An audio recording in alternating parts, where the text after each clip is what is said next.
Êtes-vous prête, chères âmes, à entrer vers une autre réalité spirituelle? Je suis Isabelle, j'ai 50 ans, je suis avec vous et auprès de vous pour vous transmettre cette expérience que je vis depuis 28 ans, me permettant de comprendre les fonctionnements intérieurs comme extérieurs de cette énergie spirituelle que l'on appelle aussi l'âme et qui, par cette écoute profonde et intérieure, nous ouvre les portes d'un monde inconnu. Et c'est bien ce que sont venus nous transmettre les plus grands maîtres de sagesse en leur temps. On parle d'un chemin que nous avons la possibilité d'emprunter si nous choisissons de nous élever de notre condition d'être humain.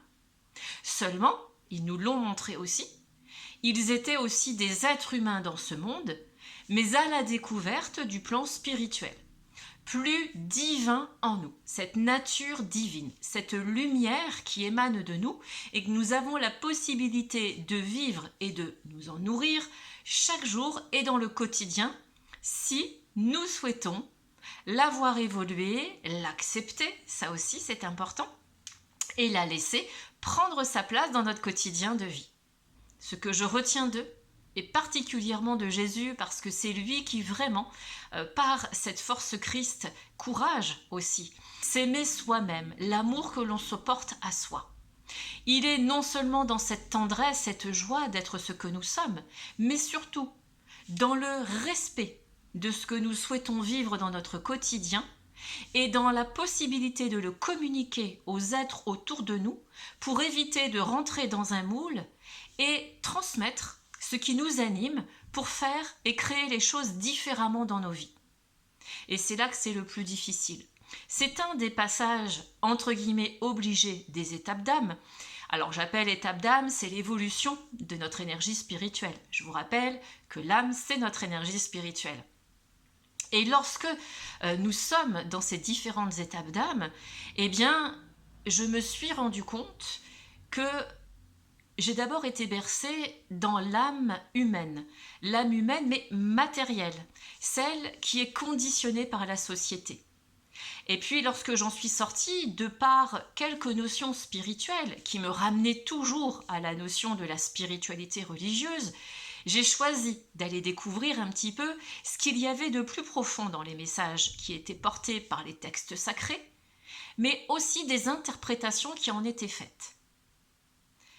J'y ai passé du temps à lire, à comprendre, à écouter en allant aux offices religieux, jusqu'à ce qu'un jour, je sois interpellée. Je l'étais déjà profondément, je le savais. Cependant, j'ai aimé vivre cette réalité parce que pendant que j'écoutais, en effet, cette réalité d'interprétation, en moi, il se passait autre chose. J'avais un appel plus grand. Il y avait ces lectures, mais j'étais appelée à lire autre chose à l'intérieur de moi. Un livre qui, lorsque j'ai choisi d'aller plus loin que le côté spirituel religieuse, qui me permet de vous dire aujourd'hui, et Jung en fait aussi référence, que l'âme est par nature religieuse, ça a été l'étape la plus longue. Sortir de tout ce côté naturel religieux qui est transmis entre politique et religion aux populations pour aller vers l'âme spirituelle. Et là, lorsque j'ai commencé à comprendre ce que je ressentais intuitivement au travers de l'âme spirituelle, j'ai compris que les textes étaient un passage, un outil pour accéder à autre chose, à ce livre intérieur, pour sentir ce feu intérieur constructeur, cette lumière qui brillait de plus en plus, et commencer à la mettre au monde. C'est un petit peu, si vous voulez, comme une gestation. Porter un enfant en soi, le laisser grandir jusqu'à ce que arrive le moment de l'accouchement. Eh bien, c'est la même chose, et je dirais que c'est tout ce que j'ai vécu sur les étapes d'âme. C'est commencer à comprendre qu'il existait autre chose, et cette petite graine semée a emmené une gestation de savoir, d'expérience jusqu'à la connaissance, à l'identique pour l'âme par nature religieuse. Un savoir, une expérience, une connaissance. Identique pour l'âme spirituelle. Un savoir, une expérience, une connaissance. Mais la différence entre l'âme par nature religieuse et l'âme spirituelle, c'est que côté religion, on met le côté de la manifestation spirituelle à l'extérieur, pendant que la réalité de l'expérience des manifestations spirituelles, dans l'âme spirituelle, se vivent à l'intérieur. Et elles se vivent à l'intérieur en nous permettant de comprendre, et c'est là que je vais vous emmener, que nous avons cette fameuse géographie spirituelle qui m'offre l'opportunité aujourd'hui de vous expliquer que nous avons une compréhension intérieure à aller chercher, bien sûr, savoir, expérimenter, connaître, pour évoluer. Et cette réalité intérieure nous parle du psychisme. Jung en fait aussi très longuement part dans nombre de ses livres et dans nombre de ses interviews, parce que le psychisme, c'est le siège des activités de notre pensée. Et nos pensées, vous devez savoir ce que c'est, ce petit vélo qui tourne en boucle où on pense à plein de choses en même temps. Eh bien, c'est plein de choses en même temps. C'est le mental, la psychologie, nos émotions et notre vie spirituelle. C'est un mélange de ces 4 polarités. Et ces 4 polarités, elles se rejoignent sur différents mondes intérieurs. Notre esprit, bien sûr, puisque nous parlons du psychisme, le ressenti par nos pensées, mais aussi notre âme, au travers de tous ces ressentis, mais qui vont nous connecter plus à nos émotions, à notre psychologie, et puis notre corps, qui lui nous ramène plus au côté mental, au côté très terre à terre. Ce qui fait que toutes nos polarités, du mental jusqu'au spirituel, se rencontrent dans notre psychisme. Et c'est ici que l'évolution spirituelle prend un véritable cap. Une fois qu'il trouve son équilibre grâce à notre chemin intérieur. Parce que nous allons faire le choix de comprendre comment fonctionne le mental, ce qui le nourrit, notre psychologie, ce qui va nous créer des blocages, des peurs, etc. Nos émotions, comment nous allons réagir aux expériences de vie au travers des émotions. Sont-elles des émotions affectives? Et comment faire pour sortir de ce que j'appelle la sensiblerie affective, pour entrer vers la sensitivité intuitive? Parce que l'émotion nous envoie un message. Et c'est à nous de permuter notre vision de l'émotion vers une autre réalité qui est celle de compréhension immédiate pour modifier notre comportement et sortir de ce que l'on appelle les souffrances. Parce que ce que je remarque dans le monde spirituel aujourd'hui, c'est que on nous parle beaucoup des souffrances, des guérisons, des peurs, de tout ce qui va être les blessures, du rejet, de l'abandon, de la trahison, etc. Mais tout cela, chères âmes, nous l'avons déjà dès le début, en nous. Nous naissons au travers de notre ADN avec toutes ces mémoires. Ce sont des mémoires que nous avons besoin de prendre en conscience et de libérer au travers de tout ce que nous avons vécu et de ce qui a été imposé aux différents peuples, de ce qui a été imposé au travers du pouvoir et de l'autorité spirituelle sur les peuples depuis des millénaires. Et cela nous ramène à ce que je vous disais tout à l'heure, à la découverte de l'âme spirituelle, où lorsqu'on sort de tous ces schémas qui nous ont été posés, nous commençons à comprendre en fait que plus nous allons vivre nous-mêmes de manière individuelle notre âme spirituelle, notre vie spirituelle intérieure, et plus nous trouverons la paix.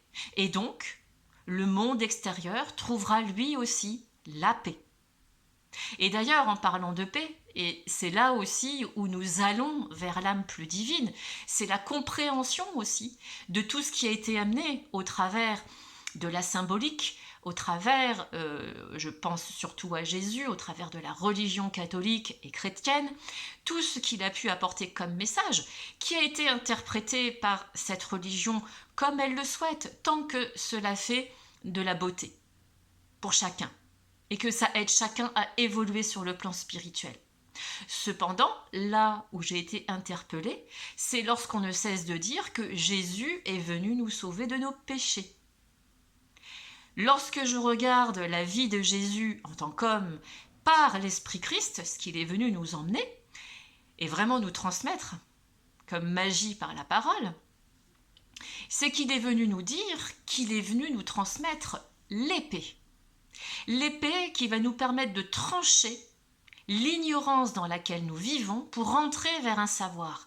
Ce savoir qui mène à la connaissance, qu'il est venu transmettre, lui et les autres grands maîtres de sagesse, pour nous amener une réalité de vie sur la connaissance de notre nature cosmique, celle qui nous entoure, et de la véritable nature de l'humanité.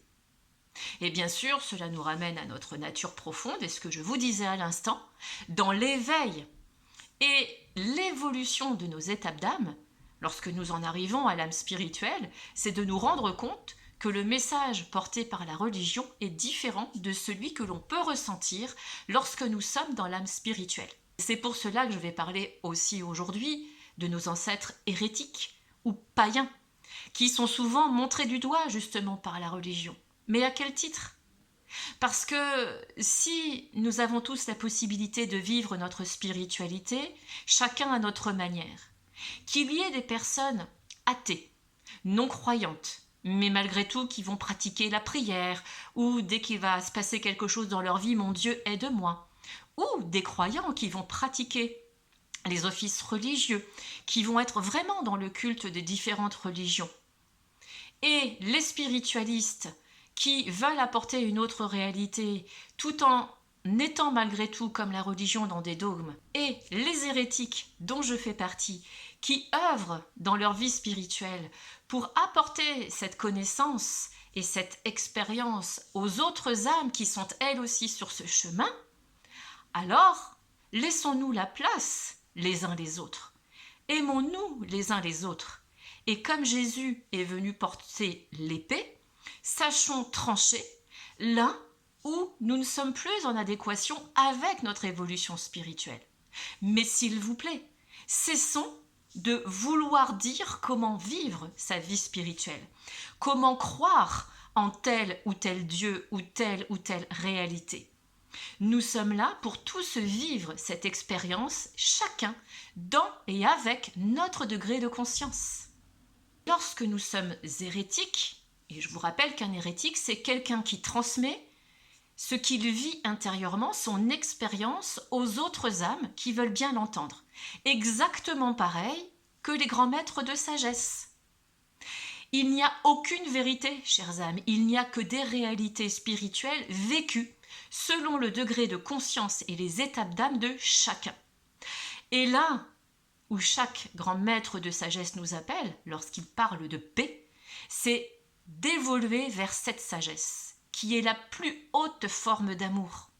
Respecter ce que chacun pense, ressent et vit, et que chaque âme continue son chemin dans son évolution ou non, sans vouloir avoir une quelconque autorité ou un quelconque pouvoir sur elle pour persuader ou forcer à penser la même chose. Et il est important, je pense aujourd'hui, de donner la parole. Je le fais et je vous le transmets, et je souhaite que nous soyons nombreux. Et si vous êtes dans ce cas, je vous invite à me poser vos commentaires, nous permettre d'échanger, afin de former nous aussi cette lumière différente des religions ou des conditionnements de la société pour apporter une autre réalité aux personnes, aux âmes qui auraient envie d'apprendre elles aussi. Il n'y a aucune obligation. Et nous continuons toujours et encore d'avancer pour toujours mieux transmettre derrière. C'est cela, la réalité spirituelle et l'expérience que je vis. C'est transmettre à toutes les personnes qui sont autour de moi. Et je peux vous dire qu'au fil des années, eh bien, il reste peu de monde. Parce que chacun dans sa conscience, dans sa manière d'être et de vivre en son âme, va ou non recevoir les informations et se dire « ok, j'y vais » ou « ok, je m'en vais ». Tout est juste et c'est à nous de poursuivre nos chemins respectifs. Et c'est ici que la sagesse intervient et que la paix peut se poser dans notre monde, parce qu'il me semble que lorsque l'on parle de la nature de notre humanité, ça commence par le respect de ce que pense et ressent chaque âme dans son évolution, dans sa manière de vivre sa réalité spirituelle, que ce soit un choix volontaire ou non, et qu'il nous incombe de montrer l'exemple à la jeune génération qui de plus en plus se questionne sur cette réalité spirituelle et l'expérience spirituelle.